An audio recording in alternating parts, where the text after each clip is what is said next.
요한복음 31번째 시작하겠습니다. 지난 시간이죠. 니고데모가 예수님께 어떻게 그런 일이 일어날 수 있습니까? 라고 기독교 신앙의 핵심이라고 할 수 있는 거듭남에 대해서 매우 회의적인 질문을 했습니다. 니고데모는 어떻게 사람의 마음과 삶의 방향성이 한순간에 변화가 될 수 있습니까?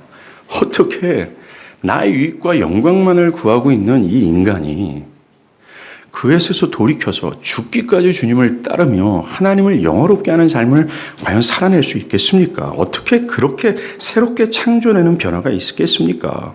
그런 일이 과연 있을 수 있습니까? 라고 이 신앙의 기본이 되는 이 위대한 변화를 믿지 않았던 겁니다. 니고데모는 오늘날 주님이 진실로 사람이 거듭나지 아니하면 하나님 나라에 갈 수 없다고 말씀하신 이 매우 확고부동한 진리에 대해서 회의적인 태도를 보였던 겁니다. 그리고 이 니고데모는 이런 확고부동한 진리, 이 기독교 신앙의 기본이 되는 이 중요한 사안에 대해서 회의적인 태도를 보이는 사람의 대표로 여기 서 있는 거예요. 혹시 여러분도 그렇지 않습니까? 천국에 가기 위해서 그렇게까지 변화가 있어야 됩니까? 그리고 어떻게 사람이 그렇게까지 변화를 받을 수 있습니까? 내가 아무리 교회를 다녀도 그렇게 변화되는 사람들은 우리 주변에 찾아보지 못했습니다. 라고 이 기독교 신앙의 가장 기본이 되는 이 사안에 대해서 불신을 가지고 있지는 않습니까? 그런 니고데모와 같은 사람들에게 예수님은 지난 시간이죠. 12절에 이렇게 말씀하셨습니다. 내가 땅의 일이 뭐라고 그랬어요? 물과 성령으로 거듭나는 성령의 일이라고 그랬지 않습니까? 그 성령으로 새롭게 변화되는 것. 이것을 말하여도 너희가 믿지 아니하거든. 하물며 하늘의 일을 말하면 어떻게 믿겠느냐라는 거예요. 즉, 이 땅의 일, 이 거듭남의 교리에 대해서 이해하지 않고 이 거듭남을 경험하지 않는다면 기독교 신앙의 전반을 이해할 수 없다는 겁니다. 거듭나는 구원의 기본적인 관문이기에 그가 거듭나지 않으면 신앙을 할 수 없다는 거예요. 거듭남을 이해하지 않거나 거듭남의 경험이 없다면 신앙은 출발도 하지 않는다는 것입니다. 아무리 교회에서 10년, 20년 다녔다 할지라도 그는 신앙을 출발하지 않았다라고 주님 말하는 겁니다. 만약 거듭나지 아니하면 참된 기독교 신앙은 미친 짓처럼 보일 수밖에 없어요. 주님을 따르는 이 참된 요구가 부담스럽기 짝이 없는 사안이 되는 겁니다. 사람들이 교회 안에 여전히 있음에도 불구하고 기독교 신앙의 회의적인 태도를 보이는 이유가 뭔지 아십니까? 10년을 다녔어요. 20년을 다녔단 말입니다. 그럼에도 불구하고 성경이 말하고 있는 이 신앙적 변화가 일어나지 않아서 뭔가 그 십자가의 은혜에 전율해서 그 중심이 거기에 꽉 잡혀서 주님을 따르는 것이 아깝지가 않는 거예요. 죽기까지 따랐던 그 바울의 삶이 흠모가 될 정도의 변화가 없는 이유가 뭔지 아십니까? 그저 개인주의에 완전히 함몰되어서 그냥 내 감정에 따라 내 육체의 욕심에 따라 그저 그렇게 살아가는 그런 신앙적 모습, 맥이 없고 생명력이 없는 신앙의 모습을 보이는 이유가 뭔지 아십니까? 예스. 주님이 지금 말한 거예요. 거듭남이 없기 때문이라고 얘기하는 겁니다. 그리고 오늘 본문도 니고데모가 어떻게 그런 일이 일어날 수 있습니까? 라는 이 회의적인 질문에 대한 예수님의 연속적인 답변이에요. 우리가 그렇게 생각하는 이유는 우리말 성경에는 없지만 13절, 14절 이 앞부분에 그리고라는 접속사가 원문에 붙어 있습니다. 즉 앞의 구절과 내가 지금 말하고 있는 이 다음 구절이 연결되었다라는 것을 말하고자 한다는 거죠. 그리고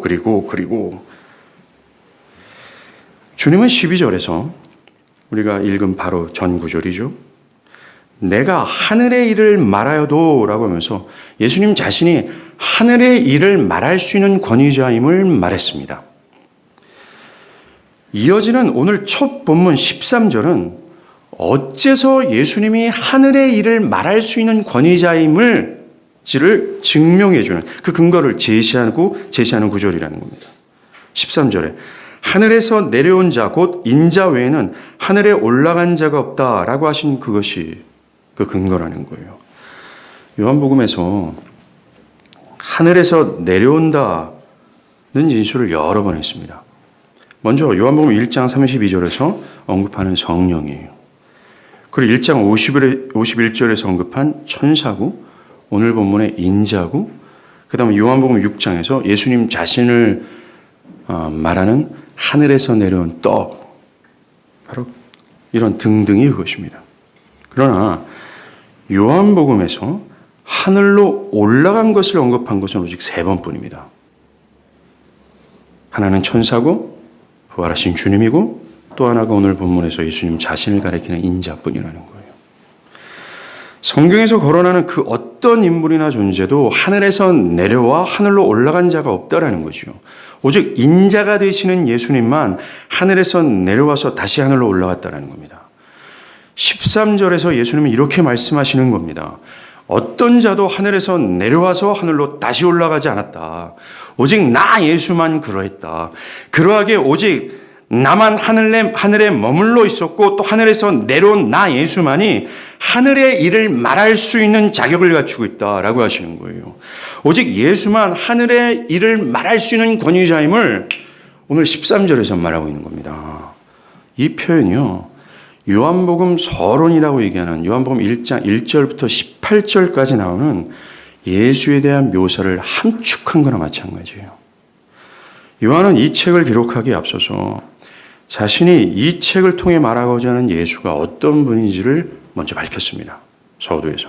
요한은 예수가 성육신하신 하나님의 말씀이며 하나님 아버지의 유일무이한 아들이신 하나님이라고 밝혔습니다. 예수가 성육신하신 하나님의 말씀이다라는 것은 예수가 하나님이 자기 백성들에게 자기를 드러내고자 했던 하나님의 자기 계시였다.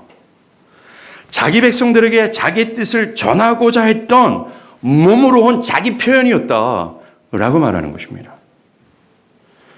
예수께서 이 땅에 오셔서 하신 모든 사역들이 있잖아요. 그가 보여줬던 모든 성품들, 그리고 그가 했던 모든 말들, 지금 우리가 보고 있는 이 거듭남의 말씀을 포함해서 이것은 곧 하나님께서 이 땅의 백성들에게 전하는 강력한 자기 표현이고 자기 계시라는 것입니다. 그러하게 우리는 이 요한복음에서 기록되는 그리스도의 행하심과 그분의 이 요한복음에서 보여주시는 그분의 성품과 또 그분의 모든 말씀이 하나님이 나에게 말씀하시는 메시지로 들어야 된다는 거예요. 하나님께서 나에게 자기를 표현하고 있다라고 우리는 봐야 된다는 겁니다. 하나님이 예수를 통해 말씀하고 있기 때문입니다. 히브리서 1장 1절과 2절에 옛적의 선지자들을 통하여 여러 부분과 여러 모양으로 우리 조상들에게 말씀하신 하나님이 이 모든 날 마지막에는 아들을 통하여 우리에게 말씀하셨다라고 얘기합니다. 즉 예수가 최종적이면서 유일무이한 하나님의 자기 표현, 자기 계시라고 얘기를 하고 있다는 겁니다. 예수 외에는, 그렇기 때문에 이제는 예수 외에는 하나님의 뜻을 알 길이 없는 거예요. 더 이상 무엇으로도 하나님의 뜻을 알 수도 없고 그 하나님의 긍휼과 은혜와 자비가 얼마큼 풍성한지를 예수가 아니면 도저히 알 수 없다라는 것입니다.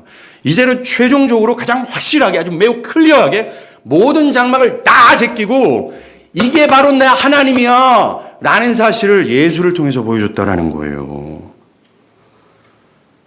하나님께서 궁극적으로 여러분에게 뭘 원하는지, 또 무엇을 주고자 하는지, 또 뭘 요구하고 있는지를 예수를 통해서 그것을 알을 수 있고 얻을 수 있고 경험할 수 있다는 것입니다. 만약 예수의 말씀과 사역을 통해서 드러나는 하나님의 자기 계시를 니고데모처럼 믿지 않는다면 그 영혼은 방법이 없어요. 최종적이면서 가장 확실하게 하나님은 예수를 통해서 보여줬는데 그 예수를 통해서 못 보면 그 영혼은 불가능하다라는 겁니다. 길이 없다라는 거예요.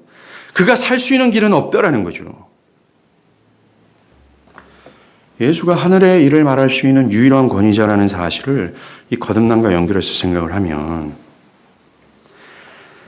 예수님이 니고데모에게 거듭남은 위대한 변화를 가져다 주는 위대한 성령의 역사다. 그리고 진실로 사람이 거듭나지 아니하면 하나님 나라를 볼 수 없다라는 이 진술은 곧 누구의 표현입니까? 하나님의 표현이에요. 하나님이 정말 우리에게 말하고 싶어 했던 것을 예수를 통해서 말씀하고 있다는 겁니다.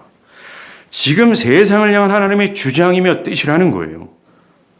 그러하게 우리는 이 하나님의 유일무이한 자기 계시며 자기 표현인 예수의 말에 귀를 기울여야 돼요.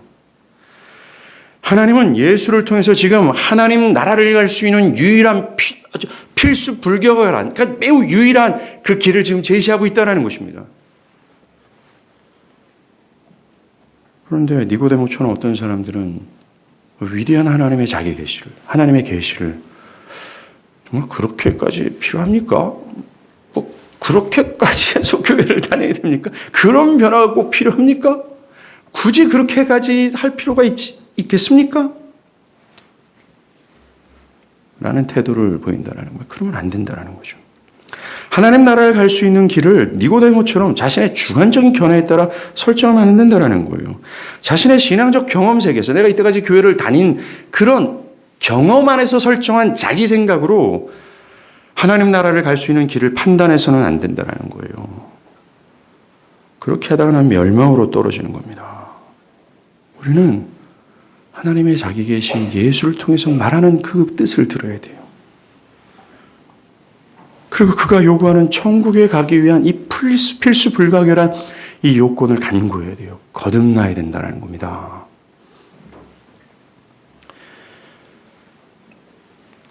니고데모가 주님, 그런 일이 어떻게 일어날 수 있습니까? 라는 질문의 첫 번째 주님의 대답은 내가 말하는 거잖아. 내가 말했잖아. 내가 말하니까 일어날 수 있는 거야. 라는 것이 대답이라는 거예요. 주님이 내가 말하는 거잖아.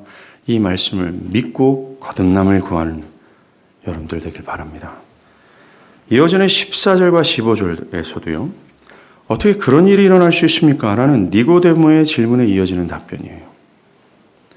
니고데모가 말한 어떻게 그런 일이 있을 수 있습니까? 어떻게 새로운 출생과 생명으로 다시 태어날 수 있습니까? 라는 것의 답변이라는 겁니다.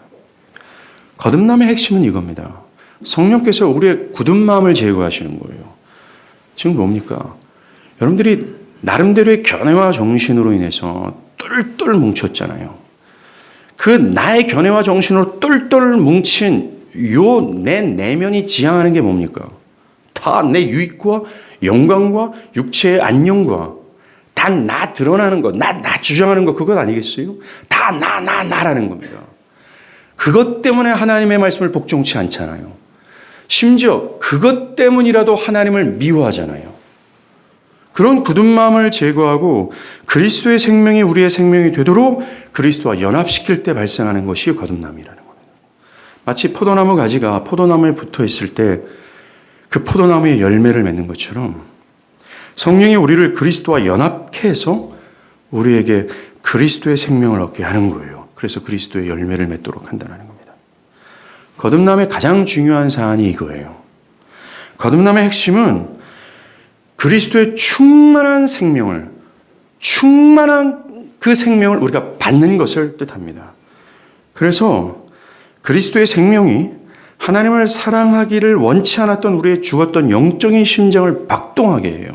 그래서 온 마음과 뜻과 정성을 다해서 열렬히 하나님을 사랑하게 한다는 겁니다.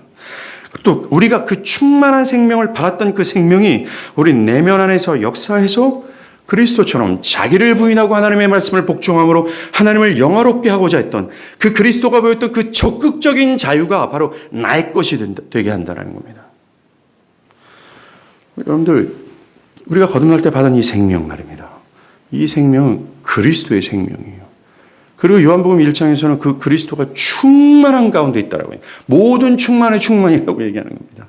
그렇기 때문에 내가 받은 생명은 내가 만든 생명이 아니기 때문에 내가 만든 생명이 아니고 그리스도의 생명이기 때문에 이 생명은 고갈되지 않아요. 영원 불멸하다라는 겁니다. 어떤 원수나 어떤 환경이나 어떤 일이 이것을 해할 수 없다라고 얘기하는 겁니다. 뭔가 역동해요. 그래서 거듭난 신자들 안에는 그 누구도 열이 없이 이 생명이 역사합니다. 그 생명으로 인해 영원토록 하나님을 사랑하며 시간이 흘러가면 흘러갈수록 그는 그리스도께서 보여주셨던 자기 부정적 성품이 어제보다 오늘, 오늘보다 내일 더 증가하는 거예요. 더 그리스도를 닮아간다는 얘기를 하는 겁니다. 그래서 고린도후서 3장 18절에 바울이 얘기했던 것처럼 더 위대한 영광에서 영광으로 점점 나아가는 거예요. 예수님은 14절에서 이런 일이 일어나기 위해서는 반드시 일어나야 될 일이 있음을 언급하십니다. 즉 그리스도의 충만한 생명을 받아 그 생명이 역동함으로 나타나는 그 삶의 놀라움이 있잖아요. 이런 일이 있기 전에 한 가지 일이 필요해 라고 언급하세요. 그것이 14절이에요. 모세가 광야에서 뱀을 든 것 같이 인자도 들려야 하리니 말하는 인자가 들려야 한다는 겁니다. 복음서에서 들리다, lift up 이라는 헬라어 동사가 4번 나옵니다. 모두 다 이 두 가지 개념이 결합되어 있어요. 첫째, 들리다라는 개념은 그리스도께서 십자가에서 죽기 위해 들려졌잖아요. 그 그리스도의 죽으심을 뜻합니다. 둘째는 죽음에서 부활해서 하늘에 올라 모든 이름 위에 뛰어난 영광을 얻었잖아요. 그 개념이 있어요. 주님은 그리스도의 충만한 생명을 받는 이 거듭남의 역사가 어떻게 일어날 수 있는 줄 알아? 그리스도의 죽음과 부활, 그것 때문에 가능해. 그리고 그것이 있기 위해서는 이게 필요해. 라고 말씀하시는 거예요. 인자가 들려야 된다는 겁니다. 그렇다면 왜 우리가 그리스도의 새 생명을 얻는 이 거듭남을 위해서 예수가 죽어야만 됐는가? 왜 십자가에 그가 들려야만 됐는가? 그 첫 번째 이유는 우리의 죄의 문제가 해결되어야 되기 때문이었습니다. 베드로전서 1장 18절과 19절이에요. 너희가 알거니와 우리 조상이 물려진 헛된 행실에서 대속함을 받은 것은 은이나 금같이 없어질 것으로 된 것이 아니요 오직 흠없고 점없는 어린 양 같은 그리스도의 보배로운 피로 된 것이니라. 이 구절의 핵심은 이겁니다. 죄의 노예의 신분에 있었던 죄인들이 속전이 지불되지 않으면 새롭고 영원한 생명을 얻지 못한다는 거예요. 즉 죄가 해결되지 않으면 거듭남에서 주어지는 그리스도의 생명을 받지 못한다는 것입니다. 그래서 은혜가 풍성하신 하나님은 아들을 보내서 죄인들의 이 속전을 지불케 하셨다는 거예요. 그게 십자가예요. 하나님은 새 생명을 얻게 될 당신의 백성들의 모든 죄값을 아들 예수께 옮기셨어요. 그리고 그 백성이 받아야 될 모든 죄값을, 지불해야 될 모든 속전을 아들 예수께 다 쏟아부으신 겁니다. 다 지불케 한 거예요. 창세기 3장부터 꼭꼭 억눌러 있었던 하나님의 진노가 있어요. 그 죄를 향한. 그것이 한순간에 확 쏟아진 게 바로 십자가라는 것입니다. 그리고 예수는 한순간에 쏟아질 그 강호할 만한 하나님의 진노를 다 받으신 거예요. 그래서 내가 받아야 될 속전, 내가 지불해야 될 속전, 내가 받아야 될 이 죄값인 주의 형벌을 그가 다 받은 겁니다. 그것으로 말미암아 그 하나님 백성들이 있잖아요. 그 백성들이 지불의 값이 다 사라진 거예요. 그들이 받아야 될 형벌들이 다 크리업됐다라는 겁니다. 그것으로 인해 그 백성들이 예수의 새 생명을 얻을 수 있는 기초가 마련된 거예요. 그리스도의 새 생명을 받아야 되는데 그 죄가 가려졌단 말입니다. 그런데 예수가 이 가려졌던 죄를 말입니다. 자신의 죽음으로 이것을 없애버렸다라는 거예요. 그래서 우리는 그걸 얻을 수 있게 됐다라는 겁니다. 거듭남의 기초는 이 그리스도의 죽음에 있습니다. 예수님도 내가 온 것은 자기 목숨을 많은 사람의 대속물로 주려 함이다라고 하셨어요. 우리의 죄를 짊어지시고 우리가 당해야 될 모든 고통, 또 영원하면서도 새 생명을 얻기 위한 것이었다는 겁니다. 예수가 그렇게 하신 것이요. 우리의 거듭남과 십자가의 죽음은 무관한 것이 아닙니다. 십자가가 없이는 거듭남은 불가능했어요. 그리스도는 자신의 죽음으로 말미암아 자신의 새 생명을 우리에게 주고자 하셨고 자신의 죽음으로 말미암아 하나님 나라를 볼 수 있도록 지평을 열어주신 겁니다. 십자가 때문이었다는 거예요. 지금도 저와 여러분에게 뭔가 박동하잖아요. 뭔가 하나님을 향해서 끌리잖아요. 뭔가 하나님의 말씀에 복종하는 것이 마땅하다고 여기는 마음이 있잖아요. 그리고 무언가 죽기까지 따라가는 것이 마땅하다. 비록 내 삶은 좀 그렇지 좀 비루하게 보인다 할지라도 뭔가 내 안에 생명의 역동함이 있잖아요.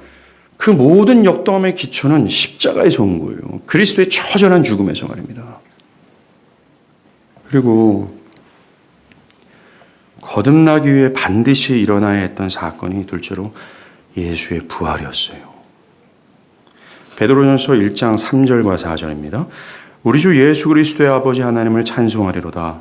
그 많으신 긍휼대로 예수 그리스도를 죽은 자 가운데서 부활하게 하심으로 말미암아 우리를 거듭나게 하사 산 소망 있게 하시며 썩지 않고 더럽지 않고 쇠하지 않는 유업을 있게 하시나니. 우리가 그리스도와 연합을 통해 새 생명을 얻으려면 예수가 죽은 자 가운데서 반드시 살아났어야 됩니다. 왜냐하면 우리는 예수의 죽음을 받은 것이 아니기 때문에 그래요.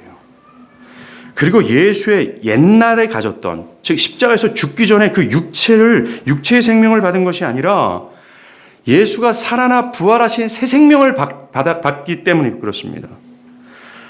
거듭남은 우리에게 죽음에서 부활하신 예수의 영원불변한 새 생명을 주시는 거예요. 그래서 거듭난 자들은 예수가 부활해서 얻은 영원불변의 생명을 받은 자라는 겁니다. 우리가 받은 생명이 부활해서 그리스도 안에 새롭게 나타난 그 생명, 그거 받았다라고 얘기해요. 그래서 예수는 부활했다는 것입니다. 위층에서 누가 뭘 하나 봐요? 신경 쓰입니다. 신경 쓰지 않기를 바랍니다. 그렇기 때문에 우리가 받은 이 새 생명은 말입니다. 죽음의 권세를 이긴 생명이에요. 죽음의 권세도 가로막을 수 없을 정도의 능력이었다는 겁니다. 어떤 불가능 앞에서도 살아가는 생명이라는 겁니다. 예수를 어떤 죽음의 권세도 가둘 수 없었고 그것을 억누를 수도 없었고 그것을 영원토록 없앨 수 없었어요. 있을 수 없었습니다. 예수의 생명은 역동했어요. 모든 죽음의 권세의 사슬을 끊어버렸습니다. 그리고 그가 다시 부활하는 것을 막고자 돌까지 막아버리고 초명까지 지켰는데 예수의 생명력을 그것을 모두 열고 뚫어버렸다는 겁니다. 가로막을 세력이 없다라는 거예요. 그런데 우리가 생각해야 될 것은 그 생명을 나에게 줬다고 얘기하는 거예요. 성령이 그리스도와 우리를 연합해서 죽음도 가로막을 수 없는 생명을 거듭난 신자들에게 줬다라고 얘기하는 겁니다. 성경이. 절대로 물러나지 않은 능력이에요. 그 생명력이 거듭난 모든 자들 안에 역동하고 있다는 걸 아십니까? 우리의 영적인 핏줄에는요, 그리스도의 피가 흐르고 우리의 영적인 심장은 예수의 심장이 박동하고 있어요. 그래서 사망이나 현재이나 미래이나 우리를 예수 안에 있는 하나님의 사랑에서 끊을 수 없다라고 사도 바울은 막 외친 겁니다. 야, 아무리 사망아 와라. 사망아 네가 쏘는 것이 어딨냐. 한번 와라. 그리스도 예수 안에 있는 하나님의 사랑을 대해서 끊을 수 없다. 이렇게 얘기하는 겁니다. 이게 역동함이에요. 그래서 히브리서 11장 믿음의 선진들이 불의 세력에도 굴하지 않았고 칼날 앞에서도 환난과 궁핍 앞에서도 물러나지 않았던 겁니다. 정말 세상이 감당하지 못할 생명력이에요. 밟아도 죽여도 누르고 눌러도 멈추지 않고 다시 돋아나는 생명이 바로 우리 안에 있다라는 거예요. 사랑하는 여러분, 이 생명 주시고자 예수는 십자가에서 너덜너덜하게 걸리셨어요. 자신의 모든 것을 다 드렸다라는 겁니다. 그리고 그는 죽음의 무덤에서 다시 살아나 그 역동하는 생명을 우리에게 줬대요. 이게 신자라는 겁니다. 오늘날 교회 안의 사람들이 보여주는 이 맥이 없는 신앙을 기독교 신앙으로 하면 안 된다라는 거예요. 조금 실현에 움츠려 들고 시루에 따라 움직이는 그들 안에 어떻게 이 생명이 있다라고 말할 수 있겠어요? 내 손에 쥐어지는 것 언제 사라질까 몰라 전전긍긍하는 사람들 안에 어떻게 이 생명이 있다라고 말할 수 있겠어요? 화석처럼 굳어 있잖아요. 형식적이고 의식적인 신앙하는 그 사람들 안에 이 역동하는 생명이 있다 어떻게 말할 수 있겠어요? 이 생명은 모든 죽음의 권세를 뚫고 일어난 생명입니다. 그렇게 잔혹했던 노예상이었던 존 뉴턴을 변화시켰던 하나님의 사람으로 변화시켰던 능력이었어요. 율법과 자기 고집으로 똘똘 뭉쳐서 야, 저 인간 절대로 변화되지 않을 거야 라고 했던 바울을 하나님은 기경하셔서 자신의 생명도 아낌없이 주를 따라가는 자로 완전히 변화시켰잖아요. 이게 거듭남의 능력이에요. 이게 기독교 신앙의 능력이라는 겁니다.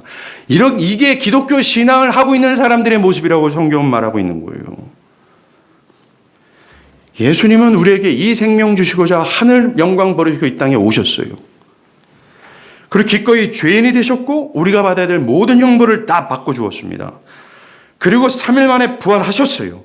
우리를 영원한 생명으로 살아가게 하고자 하늘 영광을 취하신 겁니다. 한마디로 예수님께서 하늘 영광 버리시고 다시 부활하여 하늘에 올라가는 모든 전 과정의 모든 엑기스의 결정체가 우리에게 이 생명 주고자 했다라는 것입니다. 마치 포도주 틀에 하나님은 예수를 집어넣고 자신의 진노로 꽉 눌러서 한 방울 똑 떨어졌는데 그 한 방울이 우리를 살리고 우리 안에 역동하게 하는 생명이 됐다라고 얘기를 하는 겁니다. 성부 하나님과 그리스도께서 우리가 알 수 없는 영원 전부터 우리에게 주고자 했던 가장 값짐이 이 한 방울의 생명이었다라는 거예요.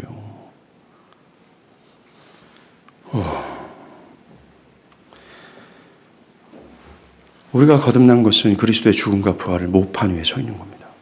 예수의 공로 위에 서 있는 거예요. 예수를 찬양해야 되지 않겠습니까? 사도 바울의 에베소 1장에서 그 은혜의 영광을 찬미케 하려 합니다 라고 하는 그 찬양을 우리가 드려야 되지 않겠습니까? 예수를 높이고 싶어서 예수야 가면 내 마음이 전율이 돼서 뭔가 나뿐만이 아니라 모든 구름과 꽃들과 모든 성도들과 합세해서 그 영광을 영원토록 노래하고 싶어하는 열망이 이 생명 가지고 있는 자들에게 있는 거예요. 화라산처럼 말입니다. 이어서 주님은 14절에 이 위대한 생명을 얻으려면 우리가 무엇을 해야 되는지를 말해줘요. 이 사실을 우리는 꼭 알아야 됩니다. 우리가 생명을 얻을 수 있는 길을 제시하기 때문에 그래요. 예수님은 이것을 위해서 민수기 이야기를 연결시켜줍니다. 14절이죠. 모세가 광야에서 뱀을 든 것 같이 인자도 들려야 하리니 라고요. 민수기 21장의 이야기를 해준다는 겁니다. 민수기 21장을 보면 광야에서 떠들던 이스라엘 백성이 이제 40년이 거의 다 된 그런 시점입니다. 그때 하나님은 얘들아 너희들 가나안 땅으로 올라가라 라는 얘기를 듣고 올라가고 있는 중이었습니다. 에돔 땅을 가로질러 가면 쉽고 빠르게 갈 수 있는데 이 에돔 왕이 그것을 거절함으로 쉽고 빠른 길을 못 가게 된 거예요. 과거 40년 전에도 하나님의 명령을 거역한 것으로 인해 가나안으로 올라갈 수 있는 쉽고 빠른 길을 잃어버리고 그 힘든 길, 광야 생활을 할 수밖에 없었습니다. 그런데 이번에도 에돔 왕의 거절로 쉽고 빠르게 갈 수 있는 것이 차단된 거예요. 그래서 그 힘든 광야길, 그렇게 힘든 홍해길로 다시 가야 됐다는 겁니다. 그래서 성경은 그때 이스라엘 백성들이 마음이 상했다라고 얘기하는 거예요. 쉽게 말해서 짜증이 났다라는 겁니다. 짜증이 난 그들은 하나님과 모세를 원망합니다. 어째서 우리를 애굽에서 나오게 해서 광야에서 죽게 하느냐. 이제 우리가 40년 동안 맨날 먹었던 그 만나 있잖아. 질려서 못 먹겠다. 이렇게 아우성치는 겁니다. 여러분들 정말 40년 동안 연단을 받았음에도 불구하고 하나도 바뀌지 않은 모습이 보이잖아요. 출애굽했어요. 홍해가 그들 앞에 갈라졌어요. 그리고 매일 하늘에서 변함없이 만나가 떨어지는 그 하나님의 영광을 당신이 보여줬고 그것을 경험했음에도 불구하고 하나도 안 바뀐 겁니다. 살아계신 하나님의 영광을 봤어요. 그런데 이들 안에는 여전히 불신앙이 가득한 겁니다. 사랑하는 여러분, 이 사람들이 누굴 보여주는 줄 아십니까? 여전히 그리스도의 생명을 받지 않고 불신앙으로 가득한 교회 안에 있는 사람들을 말해주는 거예요. 수없이 하나님께서 말씀을 주구장창 말하고 또 말해도 여전히 자신의 아집과 고집으로 똘똘 뭉쳐서 나 그거 싫어요. 그저 원망과 불평과 두려움으로 연속해서 살아가는 겁니다. 여전히 불신앙이 가득한 거예요. 근데 이런 자들의 결과가 어떤지를 민수기 21장은 보여줘요. 그것을 아신 하나님은 그들에게 불뱀, 맹독사죠. 그걸 보내서 물려 죽게 하는 심판을 내리십니다.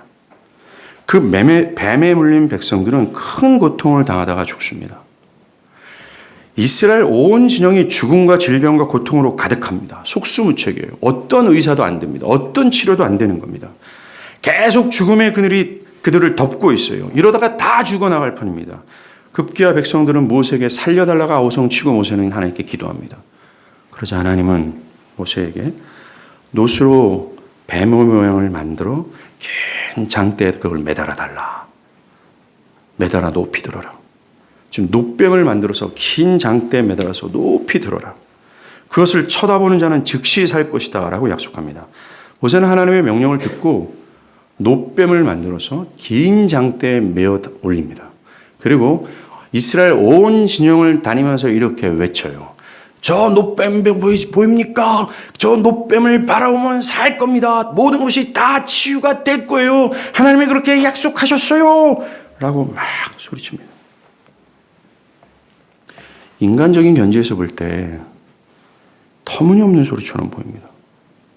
그래서 니고데모처럼 그 노뱀을 바라본다고 어떻게 그런 일이 일어날 수 있겠습니까? 아마도 이스라엘 진영에는 이런 불신과 의심이 분명히 있었을 겁니다. 그래서 안 쳐다보는 사람들이 있었죠. 어떻게 그런 일이 일어날 수 있습니까? 터무니없는 소리입니다. 여러분들 기독교가 말하는 복음 있잖아요. 인간적인 견지에서 봤을 때 터무니없는 소리예요.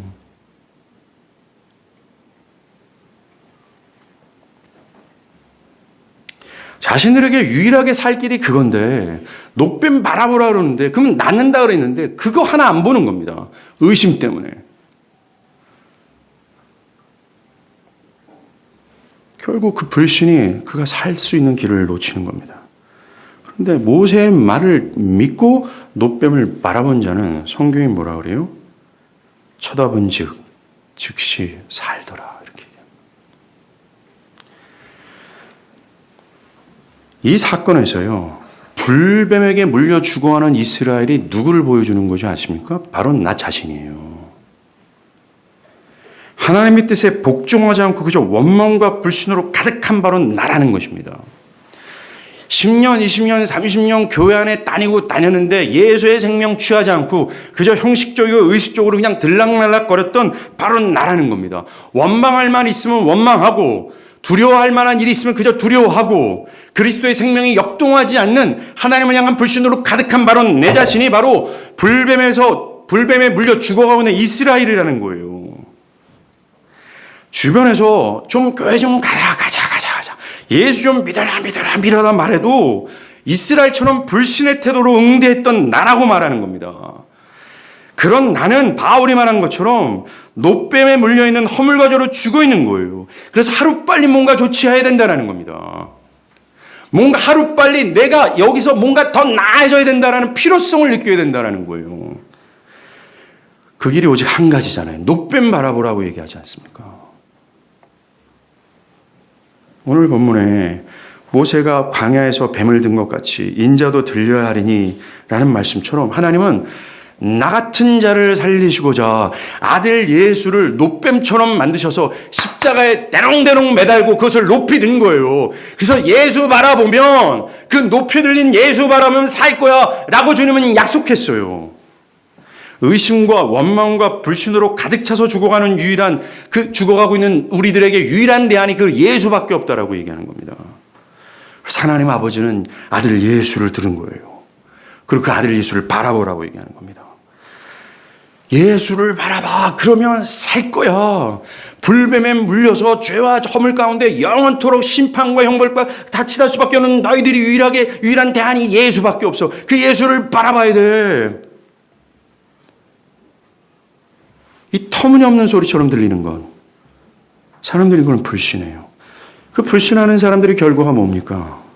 민수기에서 선명하게 보여주잖아요. 우리가 살 수 있는 유일한 길은 하나님이 높이 든 그 노뱀 대신 예수를 바라보는 것 그것밖에 없다라는 얘기를 하는 겁니다. 바라본다라는 게 그저 본다라는 게 아니죠. 바라본다라는 것은 불뱀에 물려서 막 죽어가고 있잖아요. 이 죽어가는 애들이 뭔가를 해봤지만 아무것도 해결을 할 수가 없었어요. 그런 절체절명의 상황에서 나 다 해봤지만 안 된다라는 겁니다. 내가 살 길이 없다라고 얘기하는 거죠. 그래서 자신의 온 마음과 뜻과 모든 것을 다해서 살고자 하는 마음으로 모세가 말했던 것을 바라보는 거예요. 그런 것처럼 내 자신이 허물과저로 지금 죽어 있어요. 그 새 생명이 없단 말입니다. 그래서 내 앞에는 영원한 형벌이 있다라는 사실을 깨닫고 내 힘과 지혜로는 이게 안 되는구나. 이거 해도 저거 해도 안 되는구나. 모든 것이 절망이나 이런 절체절명의 상황에서 뭔가 살고 싶어하는 마음으로 그 예수님 바라보라 하니까 예수님 바라보는 거예요. 당신밖에 없습니다. 나의 유일한 대안이 예수밖에 없어요. 라고 하는 심정으로 바라본다라는 게 이 바라본다라는 뜻입니다. 만약에 이것이 거듭남을 얘기하는 와중이었잖아요. 만약에 우리가 그리스도 예수를 그 심정과 그 믿음으로 그 간절함으로 바라본다면 거듭남을 경험한다는 거예요. 그 새 생명이 우리 가운데 주어진다는 것입니다. 하나님 나라를 볼 수 있게 하는 거듭남의 생명은 예수를 바라볼 때 경험된다라고 얘기하고 있어요. 그런데 사람들은 이 예수를 바라보라고 하는데 안 바라봐요. 예수를 구원자로 안 바라봅니다. 그저 그들은 종교적인 인물로 바라봅니다. 아니면 지금 현재 내 불편한 감정에 평안을 주는 자로 그저 바라볼 뿐이에요. 아니면 자신의 삶을 윤택하게 만들어줄 대상으로 바라볼 뿐입니다. 자기 자식의 평안과 안녕을 위하여 그저 바라볼 뿐이라는 거예요. 이스라엘 진영에서 죽어가고 있음에도 모세의 말 믿지 못하고 바라보지 않는 자들처럼 구원자 예수를 안 바라본다는 겁니다. 사람들은 일요일날 예배 때 와서 겨우 예수의 십자가 언저리만 보다 가는 거예요. 살고자 바라보지 않습니다. 몹시 무관심해요. 자신이 어떤 처지에 있는지도 모르죠. 자신이 원망과 불신의 상태에 있음에도 불구하고 살고자 예수를 안 바라보는 거예요. 나 좀 살려주세요. 저거 바라보면 나 산다라고 얘기했는데 그 생명 나도 좀 주세요 라고 하지 않는다라는 겁니다. 그래서 교회 다닐 뿐이에요. 그래서 교회에서 사람들과 어울릴 뿐입니다. 애들도 마찬가지예요. 교회 놀러 오는 거 아닙니까?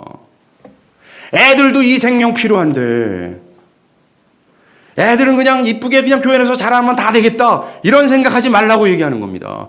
진짜 애들 사랑하는 부모라면 우리 애들도 이 생명 취해서 그 믿음의 선조들처럼 살아가기를 갈망하라는 거예요. 이 생명 없으면 하나님 나라 못 본다라고 얘기했기 때문에. 이어저는 15절 한번 보세요. 이는 왜냐하면이라는 거죠. 그를 믿는 자마다 영생을 얻게 하려 하심이라. 즉 과거 민수기에서 녹병을 바라볼 때 그들이 막 살았잖아요. 근데 오직 유대인만 살았습니다. 그런데 오늘 예수님은 이렇게 얘기해요. 그를 믿는 자마다 한 가지 조건을 갖춘 그 누구라도 이방인이든 유대인이든 학식이 있는 자든 없는 자든 부자이든 가난하든 상관없이 믿는다면 그 누구든지 믿는다면 헬라어 직역하면 그 안에 있는 즉 예수 안에 있는 생명을 얻게 될 거다라고 얘기하는 겁니다. 그렇습니다. 우리가 그를 바라본다면 예수 안에 있는 생명을 우리가 받는 거예요. 분명히 성령이 거듭나게 하시는 것에 우리는 개입할 수 없습니다. 이게 몇 주 전에 이미 언급했어요. 우리가 거듭남에 개입할 수도 없고 거듭나게 할 수도 없어요. 그러나 그러하기에 오늘 주님은 우리가 새 생명을 얻을 수 있는 유일한 요건 하나를 말하는 거예요. 야, 너희들은 거듭남을 하게 할 수 없어. 그런 능력이 너한테 없어. 그런데 너희들이 유일하게 참여할 수 있는 길이 있어. 그래서 예수를 바라보는 거야. 그를 믿는 거야. 여러분이 살고자 하는 마음으로 진짜 믿는다면 여러분 그 어떤 죄악의 상태에 있다 할지라도 즉시로 나요. 즉시로 죽음에서 새 생명을 얻는 겁니다. 새 생명을 조금씩 얻는 것이 아니라 여러분들이 진짜 예수 믿으면 그 예수가 갖고 있는 그 부활의 역동하는 생명력 있잖아요. 그걸 한꺼번에 받는다라고 얘기하는 겁니다. 그래서 믿음의 선조처럼 어떤 확신과 어떤 두려움 앞에서도 용기 백백한 그런 삶을 살아간다라고 얘기합니다. 그런데 스펄전, 이 젊은 스펄전의 회심의 이야기를 한번 들어보세요. 내 나이 겨우 20세밖에 안 되었지만 내가 겪었던 심적 고민과 고통은 말할 수 없을 정도였다. 스펄전은 자신의 죄됨을 이 스펄전은 사실 기독교 가정에서 자랐고 오래전부터 매우 성실하게 신앙생활했던 사람입니다. 그리고 10대 때 이미 하나님의 말씀을 설교했던 그런 자였어요. 그런데 어느 날 이 하나님의 진리로 내가 죽을 죄인이라는 사실을 깨닫고 큰 번민 가운데 빠진 거예요. 이러한 고민으로 나는 5년을 헤맸다. 그 고통과 번민, 내가 죽을 죄인이구나 이런 두려움이 5년 동안 지속됐고 그 5년 동안 지속될 때 이 스펄전은 뭔가 살 길을 찾았다라고 얘기하는 겁니다. 율법의 고통을 직접 뼈저리게 느낀 사람이 있다면 나야말로 그 사람의 마음을 이해해 줄 수 있는 사람일 거다. 성경의 말씀을 부지런히 읽었다. 그러나 성경의 모든 약속은 성경의 무서운 경고보다 더욱더 내 마음을 불안하게 떨게 만들었다. 그것은 하나님의 백성들만이 누리는 복락이었고 죄인이 내게는 전혀 관계없는 사실임이 확인됐던 것이다. 그러던 중 그날 일요일 아침 나는 그때 한 교회로 가고 있었다. 골목길을 지나서 한 작은 감리교회 예배당으로 가고 있었다. 그곳에는 14, 5명의 사람이 있었다. 나는 그곳에 있는 성도들의 찬송을 들었다. 그 소리가 어찌나 큰지 듣는 사람의 머리가 아플 정도였다. 목사님은 그날 아침에 오지 않으셨다. 아마도 눈 때문에 길이 막혔던 것 같다. 결국 매우 말라 보이는 한 남자가 설교를 하러 단위에 올라갔는데 그는 구두장이거나 제단사 같은 종류의 직업이 있는 사람 같았다. 그는 자신이 정한 구절에만 집착할 수밖에 없었다. 왜냐하면 그는 단지 그것 외에는 할 말이 없었기 때문이다. 즉 설교자로서 능력이 없었다라는 거예요. 그 설교의 주제는 나를 바라보라. 그리하면 모든 땅 끝에서 구원을 얻으리라 하였다.